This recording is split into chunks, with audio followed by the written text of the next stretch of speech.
Oh, hello everyone. It's quite dark here, but I really wanted to just jump on and talk about what is sacred sexuality because it's a term that I keep using and it's a term that maybe you keep reading and it could mean different things to different people. I really wanted to explain exactly what it means to me and why it's so important. So to me, underneath it all, um, it's kind of obvious in appreciating how sacred the act of sex actually is. Underneath it all, if you think about it, the act of sex produces life. When two people come together and they conceive, it produces life, and that is a miracle. It is an absolute miracle creating life. If you let that sink in, it is incredible. It's amazing, right? And we are creators of life. How incredible is that? So if we revere that, I really believe that in ancient times, before we had religion, believing that we've got like a God that's in the sky, that judges you, that's separate from you. I believe a universal religion, let's say, was each other, our sexuality. The even still, I don't have any kind of books or anything to back this up, but I even think that the woman would have been revered because the baby, human life came from her. Okay, she came out, the human life came out of the portal, which is the woman's yoni, which is a sacred word for vagina. So, wow, what an incredible act of creation.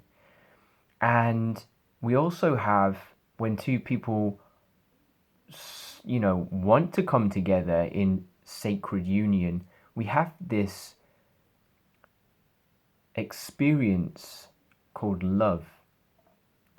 And love is a driving force. We could say like eros or sexual, horniness, drive, eros, erotic energy, whatever you want to call it. Maybe that is like an undertone. But to really have that plus nurture and intimacy and closeness, this love, which I believe is the foundation, like principle of the universe. This is what causes two people to come together to produce life. So just this like setting really is just incredible. It's why we're here. It's what drives us. It what makes us crazy and horny and like, oh god, like, we all have that feeling. It's a wonderful feeling, and it can be very destructive too when it comes from a place of manipulation, or worse than that, abuse, trauma, rape, all the rest of it.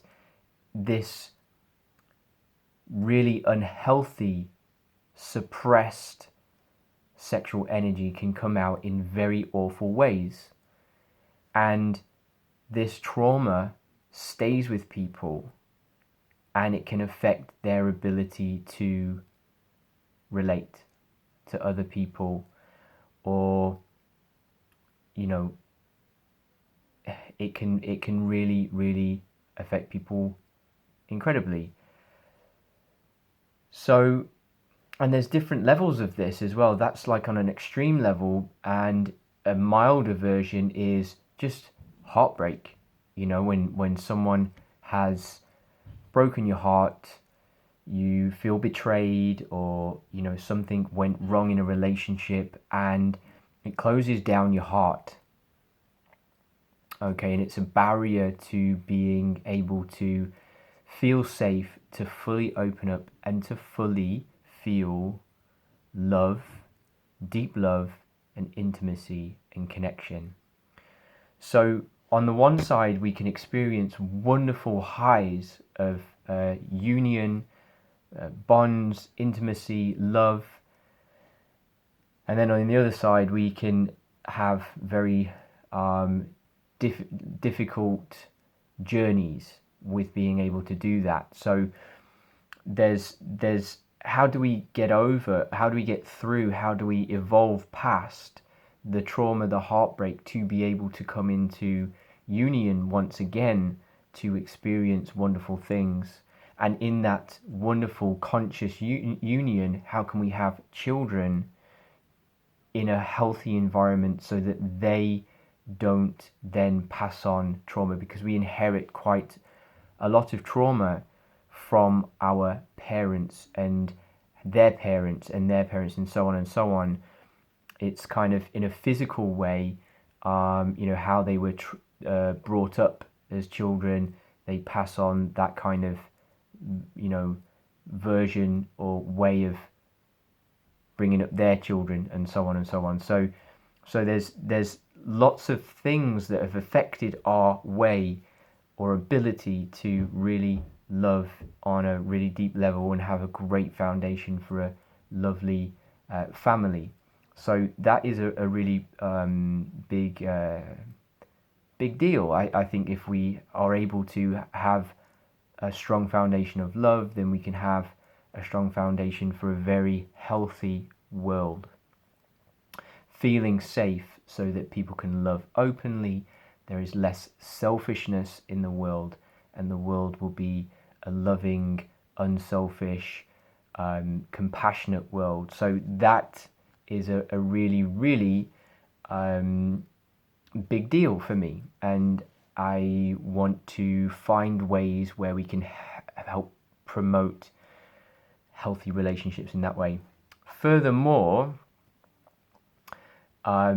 this is why I keep putting cosmic sexuality on my titles, and I'm related to this.